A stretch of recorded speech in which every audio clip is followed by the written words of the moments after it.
Quelle différence il y a, à votre avis, entre des enfants qui vont très facilement apprendre des langues étrangères, pour peu qu'on les mette dans le contexte qui va bien, et des adultes qui luttent pratiquement, enfin pendant des années, qui peuvent lutter toute leur vie pour apprendre une langue étrangère et qui vont rester mauvais en plus?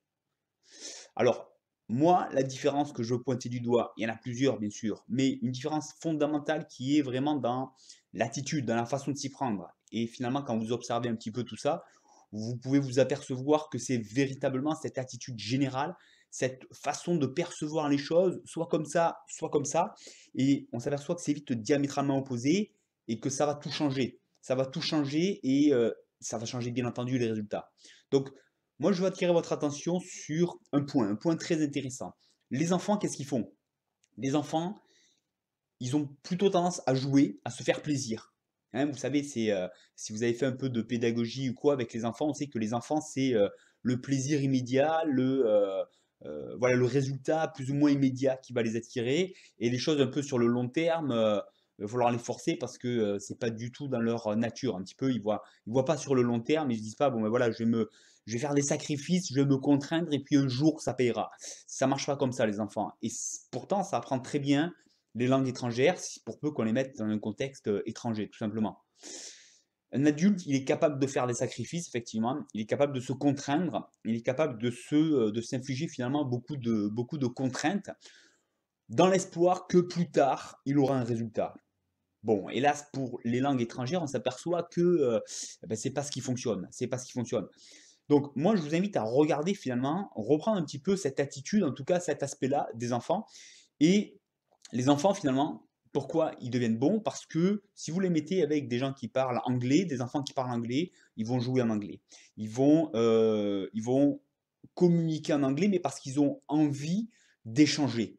Vous voyez, l'idée, c'est pas qu'ils ont envie de parler anglais, c'est qu'ils ont envie d'échanger avec les gens qui sont autour d'eux, ils ont envie de profiter de la situation, ils ont envie de pouvoir jouer, de pouvoir, ben voilà quoi, vivre et se faire plaisir là maintenant. Et pour ça, l'anglais va leur être utile, donc ils vont tout simplement eh bien, passer par cette nouvelle langue et ils deviennent très bons pour l'acquérir. Et effectivement, c'est pas du tout un hasard. C'est pas, je pense que rien que cet aspect fait une différence considérable. C'est même une certitude. Parce qu'on sait que plusieurs choses. D'une part, on sait très bien que si on est profondément motivé, là maintenant, là, par quelque chose qui nous enthousiasme, qui nous plaît, qu'on a envie de faire, on va être beaucoup plus performant que la personne qui se force à le faire. Parce qu'on lui dit qu'il fallait absolument qu'elle le fasse. On est bien d'accord. Deuxième point, les enfants, ils vont être focalisés sur le résultat qu'ils vont obtenir. Le résultat, c'est communiquer. Et ça, c'est quelque chose bien souvent qu'on a oublié. Le résultat, c'est communiquer, c'est pas bien parler en anglais, c'est communiquer. Communiquer, ça veut dire arriver à se faire comprendre et arriver à comprendre. Et ça aussi, c'est, on a tendance à, quand on devient adulte, à vouloir faire du sans faute, à vouloir savoir. Mais on a oublié que l'essentiel, c'était communiquer et qu'avant tout, ça part d'un besoin de communiquer. Les enfants, ils n'ont que ça en tête. Ils ne sont pas à l'école, ils n'ont pas encore ce système de... Enfin, même s'ils vont à l'école, mais quand ils apprennent, c'est hors scolaire et c'est là où ils sont bons parce que voilà, ils focalisent sur l'essentiel et l'essentiel, c'est communiquer. C'est pas avoir des bonnes notes à l'école, c'est pas ne pas avoir fait de fautes de grammaire, c'est pas, vous voyez, tout savoir, c'est communiquer. C'est ça l'essentiel et le plaisir, il vient de là. Et enfin, le troisième point qui est très important, c'est que là aussi, on le sait, ça a été étudié, la mémoire change considérablement en fonction de l'intérêt qu'on porte à ce qu'on veut mémoriser. Donc un enfant qui joue, qui a envie de se faire plaisir, qui veut profiter de la langue et qui va intégrer la langue au travers de choses qui lui plaisent, eh bien forcément, sa mémoire, elle est décuplée par rapport à quelqu'un qui veut apprendre par cœur des listes de vocabulaire parce que il se dit que ben, ça serait bien qu'il le fasse et que il aimerait bien voir le résultat qui va avec. Donc tout ça, ça change considérablement les choses, mais comme vous pouvez le voir, c'est avant tout l'attitude, la façon dont on s'y prend. Et moi, je vous invite, du coup, pour changer, parce que c'est bien beau de faire des constats, mais concrètement, qu'est-ce qu'on fait alors quand on est adulte et puis qu'on a un peu toutes ces mauvaises manies, cette mauvaise vision des choses, et comment on fait pour redevenir bon? Moi, je vous invite tout simplement à faire reprendre ce bon côté qu'on avait quand on était enfant, c'est-à-dire se faire plaisir. Se faire plaisir, c'est regarder les aspects qui vous intéressent. Regardez ce qui vous plaît. Regardez le résultat que vous avez envie d'obtenir. Regardez, Voilà, quand vous entendez de l'anglais, moi je sais qu'un point fort que je développe, c'est que quand j'entends des gens parler en anglais, que ce soit sur internet, que ce soit des gens qui passent à côté de moi dans la rue, j'entends parler anglais et je me laisse imprégner un petit peu de cette conversation et je me dis que moi aussi, je veux comprendre cette langue, moi aussi, je veux parler aussi bien qu'eux, moi aussi, je veux intégrer ce monde, je veux rentrer dans ce monde, et c'est vraiment cette impression que ça me donne, qu'on peut rentrer dans un monde si on parle une nouvelle langue.